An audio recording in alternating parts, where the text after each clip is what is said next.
Well, hello and a very warm welcome to Daily Dispatch, a show that gives you all the latest news and updates from the digital ecosystem.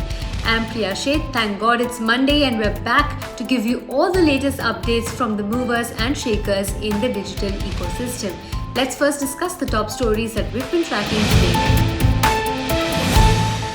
Well, news over the weekend, online travel firm Make My Trip is looking to raise $200 million through the issue of senior convertible notes. Now, this raise will help Make My Trip bolster its cash reserves and allow them to meet working capital requirements as the business begins recovering. Well, moving on to the second headline of the day, local language tech platform Versay Innovation has raised $100 million in Series H funding led by global investors like Qatar Investment Authority and Gladebrook Capital Partners. Now, Versay Innovation plans to deploy this funding to steadily scale up its short video platform, Josh. Well, Nine Unicorns, the accelerator fund of Venture Catalyst, has announced its second close of its fund at 200 crore rupees. The second close saw participation from some leading global and Indian businesses, including sweets and snacks manufacturer Haldiram's. Now, this fund has also raised its total corpus to 500 crore rupees by exercising a green shoe option. Well, moving on to the final headline of the day, Sugar Cosmetics has raised $21 million in a Series C funding round led by Elevation Capital. Now, existing investors like A91 Partners and India Quotient have also participated in this round. Now, the funds will be used to boost their R&D, expand distribution, and double its current 200 crore rupee revenue run rate over the next 12 months. Well, moving on to our second segment, we have with us a company that has been in news over the last couple of days. We have with us Vinita Singh, who is the CEO and co-founder at Sugar Cosmetics. Thank you very much for joining us on the Daily Dispatch. Your company has been in news for a fundraise of $21 million. How did that happen, and what is the capital going to be utilized for? Hi, Priya. Thank you so much for bringing me on board. And yes, this weekend has been pretty exciting. We had been speaking to Elevation Capital for a while now for a fundraise. So between Elevation Capital, A91 are existing investors, India Quotient also are existing investors, and Stride Ventures, which is a venture-led partner. We put together a round of 21 millions that recently closed. The idea behind this round is that we're going to be utilizing some of the funding for our working capital requirements. So as a company, we have an inventory-led model. So there is an investment that goes into working capital. Secondly, we would also be increasing our distribution. So Sugar is currently present in about 10,000 retail outlets across 130 cities. We want to take that to about 40,000 retail outlets in the next 12 months. Secondly, we also are a brand that uses content and commerce to bring customers, because makeup is a category where education goes hand in hand with purchases, and we use content to get through our customers. So every month we have more than 200 million impressions on the content that we create on social media and our app. So we want to invest more on that, because that's where millennials are getting inspired for their purchasing decision. And third will be new product development. So our products have 4.5-star reviews on most platforms, and we want to continue doubling down on that and having more amazing products brought to our customers. I'm going to talk about your product launch and the pipeline going forward. But before that, I want to talk to you about 2020. It's been a year that's been very difficult for lots of cosmetics and makeup companies, considering that with work from home, nobody required any lipsticks to put at their workplace. So, run us through how growth has been in 2020, and what are your learnings from this kind of challenging year? So 2020, FY21 specifically started in April, May on a very tough note. We were, in fact, India had one of the harshest lockdowns in the world, and we had to shut down our warehouse, shut down shipping. And that meant that in the first 2-3 months, we were almost at 0 monthly revenue. Mid-May onwards, as e-commerce started bouncing back, we realized that we had to redeploy resources in the company, and our entire retail setup got redeployed, and we started focusing more on e-commerce. And from June, July onwards, we saw a very solid rebound as far as e-commerce was concerned. And by September, we were back to our pre-COVID levels. And in fact, we ended 2020 at almost 60% more than our pre-COVID level. And that has been possible primarily because of the fact that, of course, the channel mix changed, but Sugar as a company is very strong both on online as well as offline. So we were able to, in the months that retail was low, we were able to compensate that with more sales on e-commerce.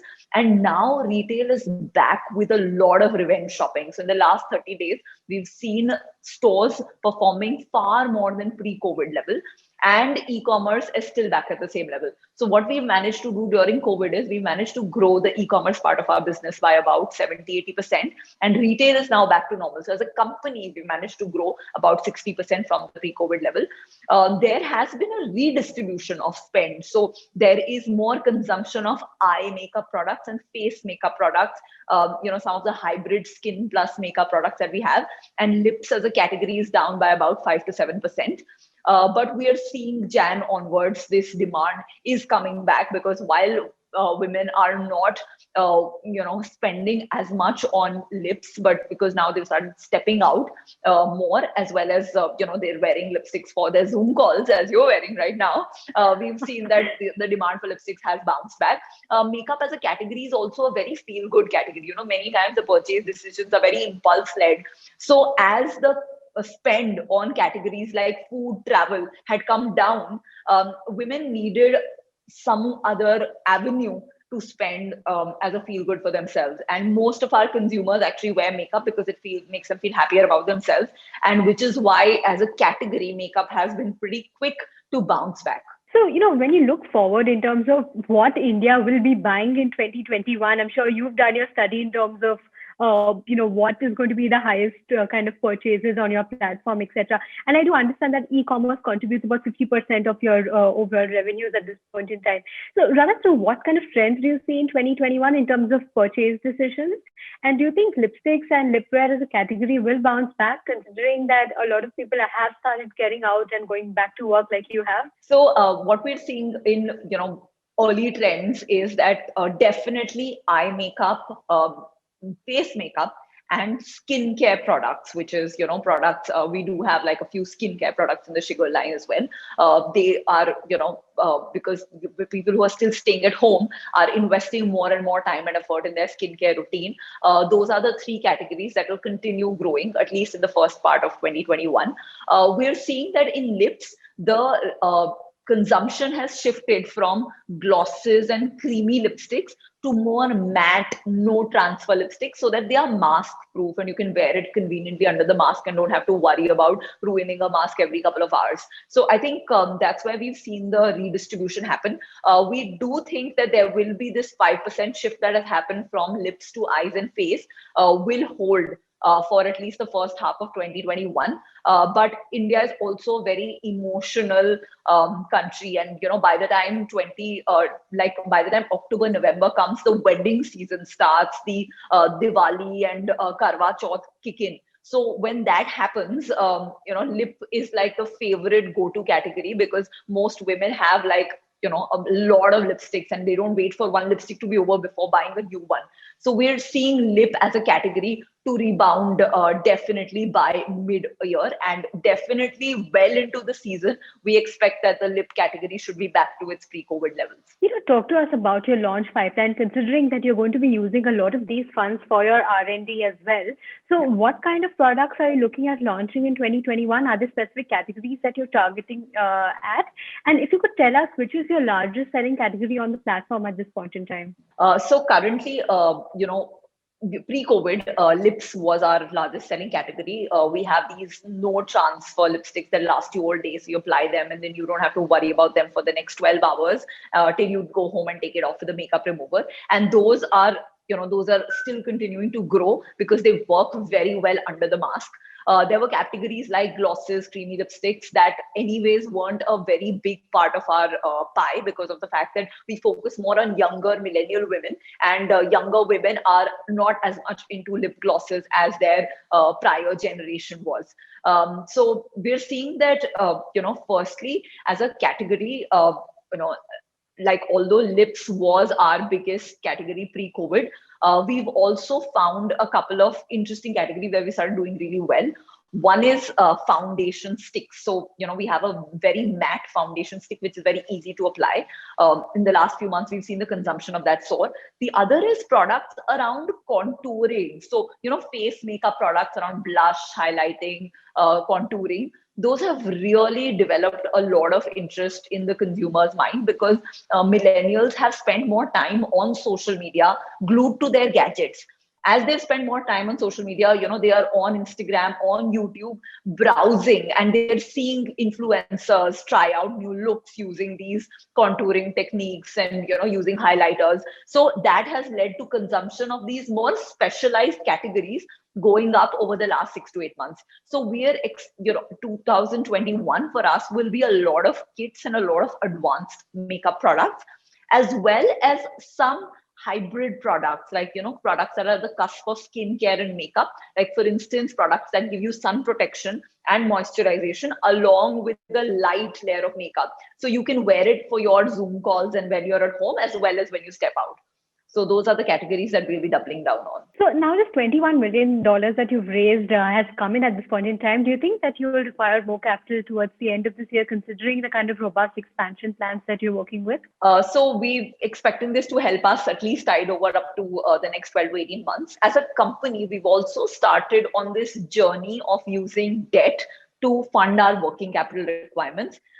We realize that as a company, most of our funding requirement actually goes into working capital. And a lot of large FMCG brands have been doing this for years using debt. And because startups are not able to raise debt from traditional banks, that's why we have this challenge of having to raise equity to compensate for that. But what we've started doing is that with the Stride debt coming in, we're also going to be using, taking their help to get some traditional bank debt. And we will use both of those to fund our working capital requirements so that the entire equity infusion can be used, A, for brand building, B, for, of course, CapEx that is required for expansion, especially retail expansion, and C, of course, any EBITDA losses that we have, which we expect to be under minus 10%. So for these three, we will be using our equity funding, whereas we will try to deploy the entire working capital using debt. So we expect that in the next 18 months, we should not have additional funding requirement. And even if we do, we will try to use that, cover that from the debt. All right. We'll be looking forward to how you achieve this kind of run rate. And we'll, of course, be contributing to your journey by buying lots of sugar makeup. Thank you All right. so much. On that note, many thanks for joining us on the Daily Dispatch. It's really been a pleasure speaking with you. Thank you so much. Well, time now to say goodbye. Many thanks for joining us on this edition of Daily Dispatch. I'll see you tomorrow at 5 p.m. Goodbye and see you tomorrow.